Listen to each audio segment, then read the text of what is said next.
I'll highlight the changes, and one of the questions you asked me was where in other contracts that you've seen such language. So the first one, when it comes to G itself, once again, it's already a district practice.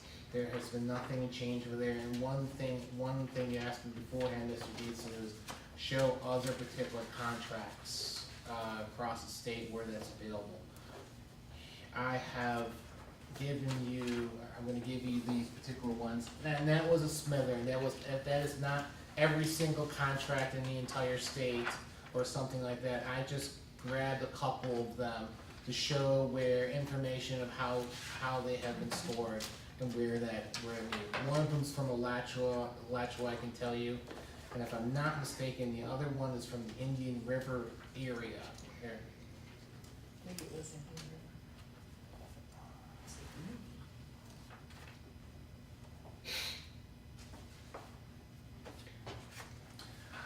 If you look at number H is the same from last time. What I have taken out is the actual amount of hours themselves, because I couldn't give you an honest number of how many hours that would compute to over there. We would be happy to work with the district and the committee and to figure out exactly what that would be.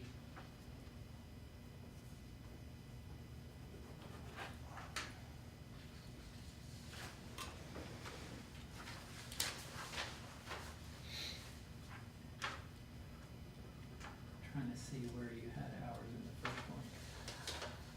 I think it's an elementary level, like 52 something or other, and I can look up my. Oh, I was looking at H. Are you an I or H? I'm sorry. Forgive me. H is the same. Yeah, H is the same. A and where it says A and B, and I had a number of how many hours that may be. I just took that out. I just used for basically what state law is with it when it comes to the 5%.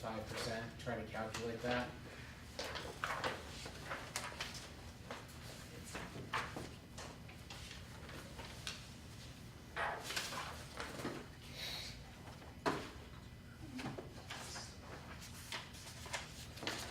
I think this is that one Florida statute that talks about 5%. There's a way for a parent to have additional time or a petition the board. Is that what we're talking about? Yes, the biggest hang up, one of the reasons why we put this in here, was the fact that there's the state assessments, and then there's local assessments from there.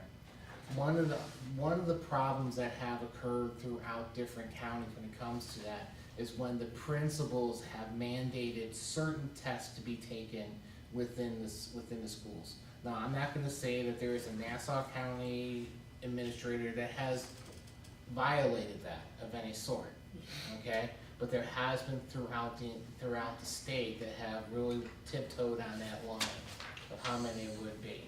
So if we haven't, and we have, No, you Yeah, haven't. no, we haven't, So we're not then- even going to say that you have it. what's the issue? Like I said, once again, this is not an issue if you have done anything wrong. We believe we should have that within the contract. Sometimes we put pieces in the contract itself to make sure that there is a standard, and we adhere to that standard. Well, I think the statute reads different than the language.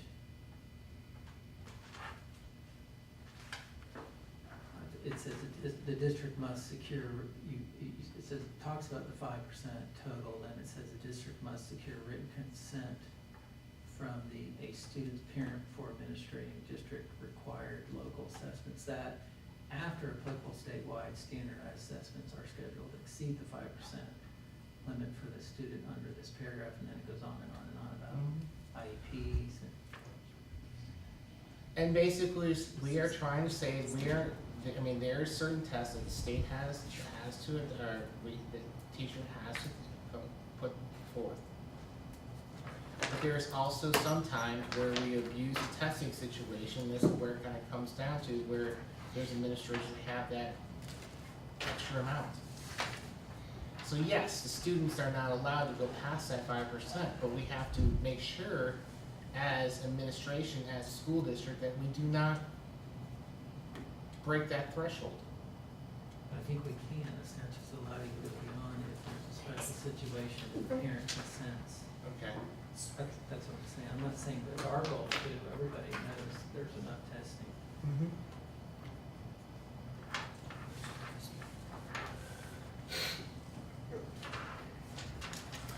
I'm gonna move on from here. K, we made a change